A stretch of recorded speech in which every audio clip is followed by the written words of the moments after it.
Assalamualaikum warahmatullahi wabarakatuh. Selamat pagi semua anak-anak ustazah. Oke, sekarang kita masuk ke tema 3. Subtema 2, pentingnya makanan sehat bagi tubuh. Pembelajaran 1, 2, dan 3. Baik anak-anak ustazah, kemarin kita sudah belajar tentang iklan. Di sini ada dua jenis bentuk iklan, yaitu media cetak dan iklan media elektronik. Adapun iklan media cetak adalah iklan yang menggunakan media cetak seperti koran, majalah, tabloid, brosur, dan baliho. Adapun iklan media elektronik, iklan yang menggunakan alat elektronik dalam penyampaiannya, misalnya televisi, radio, film, dan internet. Contohnya ada pada bawah ya anak-anak ustazah, bisa dilihat. Baik anak-anak ustazah, sekarang kita mengetahui apa perbedaan antara iklan media cetak dan elektronik. Kita lihat media cetaknya, menggunakan media yang diprint atau dicetak pada kertas. Yang kedua, hanya menggunakan gambar diam dan tidak bersuara. Yang ketiga, bisa dibaca berulang-ulang. Yang keempat, pembuatan cepat dan harga terjangkau. Dan yang terakhir itu bersifat visual. Sekarang kita masuk ke media elektronik. Yang pertama, menggunakan media elektronik seperti TV, radio, dan internet. Yang kedua, dapat menampilkan gambar dan suara. Yang ketiga, iklan hanya sekilas dan berlangsung pada saat itu saja. Dan yang keempat, pembuatan relatif lama dan lebih mahal. Yang terakhir bersifat audio visual. Nah, anak-anak ustazah, jadi sudah tahu kan apa perbedaan antara iklan media cetak dan iklan media elektronik. Sekarang kita masuk ke gangguan sistem pencernaan. Kemarin kita sudah mengetahui sistem pencernaan, tapi sekarang kita masuk ke gangguannya. Apa aja sih gangguan sistem pencernaan? Yang pertama ada MAH, diare, sembelit, gastritis, dan ambeien. Nah, sekarang kita masuk pada gangguan sistem pencernaan yang pertama, yaitu MAH. MAH adalah gangguan sistem pencernaan yang gejala umumnya berupa nyeri pada lambung dan sakit ulu hati. MAH disebabkan oleh luka terbuka pada lambung dan infeksi bakteri Helicobacter pylori. Adapun gejala MAH antara lain, yang pertama ada muntah, sulit menelan, nyeri ulu hati, berat badan turun tanpa sebab. Adapun cara mengatasi MAH, tadi gejalanya, sekarang kita masuk ke cara mengatasinya. Yang pertama, minum obat. Yang kedua, makan secara perlahan dalam porsi yang kecil. Yang ketiga, batasi konsumsi makanan pedas dan berlemak. Di sini ada sistem gangguan pencernaan yang kedua, yaitu diare. Merupakan gangguan pencernaan yang menyebabkan penderitanya buang air besar lebih sering dari biasanya dan fases lebih encer. Diare disebabkan oleh infeksi bakteri atau virus, alergi makanan tertentu, atau radang pada saluran pencernaan. Adapun gejala diare antara lain, yang pertama fases, lembek dan cair, yang kedua mual dan muntah, yang ketiga nyeri kepala, dan yang keempat nyeri perut. Adapun cara mengatasi diare, yang pertama minum banyak cairan, yang kedua minum oralit, yang ketiga minum obat, dan yang keempat makan makanan yang tidak terlalu padat dan rendah serat. Selanjutnya yaitu sembelit. Sembelit adalah kondisi ketika seseorang mengalami kesulitan saat melakukan buang air besar atau BAB, antara lain karena fases yang keras. Adapun penyebab sembelit antara lain kurang makan makanan berserat, tidak aktif bergerak, dan kurang minum air. Adapun gejala sembelit, yang pertama kesulitan BAB, yang kedua BAB tidak teratur, yang ketiga fases kering dan keras, yang keempat nyeri perut, dan yang kelima kehilangan nafsu makan. Adapun cara mengatasinya, makan makanan yang berserat, misalnya pepaya. Dan yang kedua, minum air mineral yang banyak. Dan yang terakhir yaitu berolahraga. Selanjutnya, gastritis merupakan penyakit pada lambung yang terjadi akibat peradangan dinding lambung. Gastritis terjadi akibat peradangan pada dinding lambung. Hal ini dapat terjadi karena infeksi bakteri, konsumsi minuman-minuman beralkohol, maupun bertambah usia. Adapun gejalanya, yang pertama nyeri pada ulu hati, yang kedua perut kembung, yang ketiga mual dan muntah, yang keempat cegukan, dan yang kelima kehilangan nafsu makan. Cara mengatasi, yang pertama makan secara teratur. Dua, hindari makan makanan berminyak, asam, dan pedas. Dan yang ketiga, minum obat. Itu cara mengatasinya ya anak-anak ustazah. Selanjutnya, ambeien atau wasir adalah peradangan dan pembengkakan pada pembuluh darah di sekitar anus. Penyebab ambeien adalah karena adanya tekanan pada anus bagian bawah yang membuat pembuluh darah di sekitar anus meregang dan membengkak. Adapun gejala ambeien, yang pertama muncul darah dari anus saat BAB, yang kedua gatal pada anus, yang ketiga nyeri saat BAB. Adapun cara mengatasinya ya anak-anak ustazah, yang pertama makan makanan yang berserat, cukup asupan cairan, hindari terlalu lama duduk, dan berolahraga.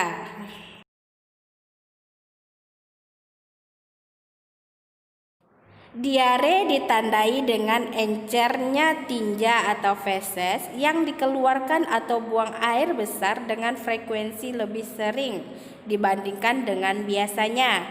Pada umumnya, diare terjadi akibat mengkonsumsi makanan atau minuman yang terkontaminasi. Baik anak-anak ustazah, di sini ada faktor penyebab diare secara umum. Diare terjadi ketika makanan dan cairan yang dimakan terlalu cepat dan terlalu besar jumlahnya pada saluran pencernaan atau usus. Secara normal, usus besar akan menyerap cairan dari makanan yang antum makan dan meninggalkan kotoran atau feses yang setengah padat. Akan tetapi, ketika cairan dari makanan yang antum makan tidak diserap, maka hasilnya adalah kotoran feses yang cairan atau encer, Penyakit diare mungkin berhubungan dengan infeksi virus atau bakteri. Penyakit tersebut juga dapat terjadi akibat keracunan makanan. Adapun faktor penyebab diare secara umum, yang pertama infeksi virus, yaitu rotavirus adalah penyebab diare pada anak atau akut yang paling sering. Yang kedua, infeksi bakteri dan parasit masuk melalui makanan dan minuman yang terkontaminasi. Dan yang selanjutnya, intoleransi makanan terjadi pada sebagian orang yang intoleransi terhadap gula pada susu sehingga diare terjadi setelah makan atau minum produk susu. Dan juga berpenyebab itu efek samping dari obat-obatan, itu misalnya antibiotik yang dapat mengganggu keseimbangan alami bakteri dalam usus sehingga menimbulkan diare. Selanjutnya itu penyakit usus, biasanya menimbulkan diare kronis dengan banyak penyebab. Gangguan usus fungsional atau karena stres dan alergi makanan. Di sini ada gejala diare. Secara lebih lengkap, tanda dan gejala yang biasanya menyertai penyakit diare antara lain. Yang pertama, buang air besar, encer dan sering. Yang kedua, kram perut. Yang ketiga, nyeri perut. Yang keempat, demam. Yang kelima, darah dalam tinja. Dan selanjutnya kembung. Baik anak-anak ustazah pasti sudah pernah lihat contoh iklan ini di televisinya. Nah, ini ada Yakult, teh pucuk, sirup, dan Ciptaden. Nah, ini adalah contoh iklan dari media televisi atau elektronik. Nah, anak-anak ustazah, sekarang kita akan belajar tentang ciri-ciri bahasa iklan. Yang pertama, menggunakan pilihan kata yang tepat dan menarik. Yang kedua, mudah dimengerti dan diingat masyarakat. Yang ketiga, menggunakan kata-kata persuasif. Dan yang keempat, pesan yang disampaikan secara komunikatif dan informatif. Indonesia memiliki keberaneka-ragaman budaya yang tinggi dan ini tercermin dari tarian daerah yang dimilikinya. Gerakan-gerakan setiap tarian daerah bisa jadi sama, tetapi ada pula yang berbeda. Maknanya yang terkandung itu berbeda-beda pula. Ada tari gentar dari Kalimantan yang menggambarkan gerakan orang yang tengah menanam padi. Mereka menggunakan properti tongkat yang menggambarkan kayu penumbuk, sedangkan bambu dan biji-bijian di dalam wadah penumbuk menggambarkan benih padi dan wadahnya. Di Kalimantan juga terdapat tarian perang atau yang dikenal dengan tari kencet, patai yang menggunakan properti berupa mandau, perisai, dan baju perang. Properti dalam sebuah tarian daerah memegang peranan yang amat penting. Properti tarian merupakan bagian dari perlengkapan tari yang dipergunakan untuk meningkatkan estetika atau keindahan sebuah tarian dan memperdalam makna yang terkandung dalam sebuah tarian. Dan di pembelajaran sebelumnya kita sudah tahu kan tarian daerah dan propertinya. Di sini ada beberapa contohnya juga, Ustazah lihatkan kembali. Ini tarian reog dari Jawa Timur menggunakan properti topeng reog. Dan ini tarian kuda lumping dari Jawa Timur menggunakan properti cambuk, selendang, dan anyaman kuda. Dan ini tari baksa kembang dari Kalimantan Selatan menggunakan properti bogam atau rangkaian bunga. Selanjutnya tari serampang 12 dari Sumatera Utara menggunakan properti sapu tangan. Dan tari topeng dari Betawi atau Jakarta menggunakan properti topeng. Pembelajaran 3. Baik anak-anak ustazah, di sini akan kita ketahui aktivitas yang ada di pasar. Di sini ada jenis aktivitas dan pelaku aktivitas. Kita pelajari terlebih dahulu jenis aktivitas. Di sini ada jual beli, tawar menawar, melihat barang dagangan dan menawarkan barang dagangan. Baik anak-anak ustazah, di sini ada pelaku aktivitas tadi jual beli yaitu penjual dan pembeli, sedangkan tawar menawar itu ada penjual dan pembelinya juga, sedangkan melihat barang dagangan itu ada yang pelakunya yaitu pembeli, dan yang terakhir menawarkan barang dagangan yaitu udah jelas yaitu penjual. Adat istiadat, kebiasaan yang mengikat masyarakat dan berlangsung dalam jangka waktu yang cukup lama, dikenal dengan adat istiadat. Adat istiadat merupakan kebiasaan sosial yang sejak lama ada di dalam masyarakat dan bertujuan mengatur tata tertib dalam masyarakat tersebut. Adat istiadat setiap kelompok masyarakat bisa sama atau berbeda satu dengan yang lainnya. Sekarang kita masuk ke pembangunan sosial. Semua aktivitas yang digabungkan aspek sosial dan ekonomi yang dimaksud untuk meningkatkan taraf hidup atau kesejahteraan sosial disebut pembangunan sosial. Pembangunan sosial dimaksudkan untuk meningkatkan kesejahteraan sosial di mana kebutuhan setiap anggota masyarakat secara sosial, ekonomi, dan spiritual dapat terpenuhi. Contohnya saja ada istiadat masyarakat asing di Banyuwangi yang merupakan perpaduan antara budaya Jawa, Madura, dan Bali. Kemudian adat istiadat masyarakat desa di Jawa Timur dan Jawa Tengah yang ternyata memiliki persamaan.